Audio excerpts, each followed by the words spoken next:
வணக்கம். ஆர்டிஓ அலுவலகம் பெரும்பாலானவர்களுக்கு 18 வயது கடந்தவர்களுக்கு அனைவருக்கும் இந்த அலுவலகத்தோட அனுபவம் இருக்கும். ஏன்னா வாகன ஓட்டுநர் உரிமம் நம்ம இங்கே தான் பெறுவோம். புதிதாக நீங்கள் வாகனங்களை வாங்கும்போதும் இந்த அலுவலகத்துக்கு போவீங்க. அதிக வருமானத்தை கொடுக்குற ஒரு துறை, அதாவது ஸ்டேட், அதாவது மாநிலத்திற்கு அதிக வருமானத்துக்கு வாய்ப்புள்ள ஒரு துறையும் கூட. இந்த துறையிலையும் நீங்கள் பல படங்களில் பார்த்துருக்கலாம். சங்கர் படங்களில் ஆர்டிஓ ஆஃபீஸினுடைய இதெல்லாம் பற்றியெல்லாம் சொல்லியிருப்பாங்க. அதில் கொஞ்சம் குறைந்தபட்ச அளவில் அதை சொல்லியிருப்பாங்க. அதில் சில விஷயங்களை எல்லாம் மறைச்சிட்டு அந்த நியமனங்கள் இப்பொழுது அரசு தான் செய்கிறாங்க.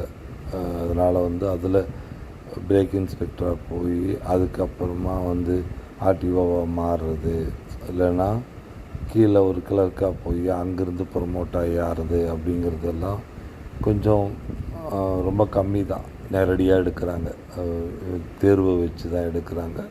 தேர்வு மொழியாக தான் நியமனம் நடக்குது. ஆனால் அங்கே உள்ள என்ன நடக்குது அப்படின்னா, அலுவலகங்கள் பொறுத்து அலுவலகங்களுக்கான அந்த சீட்டுக்கான மரியாதை மாறும். இப்போது உதாரணத்துக்கு எடுத்துட்டிங்கன்னா, போக்குவரத்து வாகனங்கள் அதிகமாக இருக்கக்கூடிய, அதாவது சரக்கு வாகனங்கள் அதிகமாக பதியப்படக்கூடிய அல்லது பயன்பாட்டில் இருக்கக்கூடிய அந்த மாதிரி நாமக்கல், கரூர், இன்னும் தமிழகத்தில் சில பகுதிகள் இருக்குது. அங்கே அது ஹப்புன்னு சொல்லுவாங்க.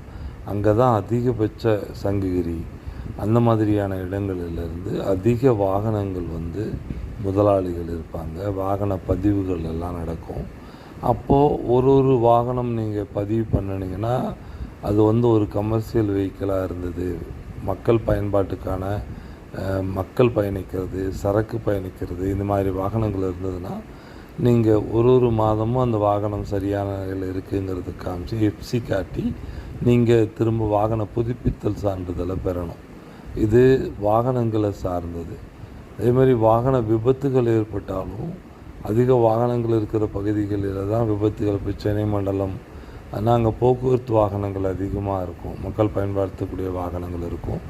அதுக்கு நீங்கள் ஒரு குறிப்பிட்ட அளவுக்கான செயல்பாடு இருக்கும். இப்போ இதே கல்வி நிறுவனங்கள் எடுத்துக்கிட்டிங்கன்னா, கல்லூரிகள், பள்ளிகள், இவையெல்லாம் எடுத்துக்கிட்டிங்கன்னா, இப்போ நாமக்கல், கரூர், அப்புறமா ராசிபுரம் தாலுக் லெவல், அப்புறம் திருச்செங்கோடு,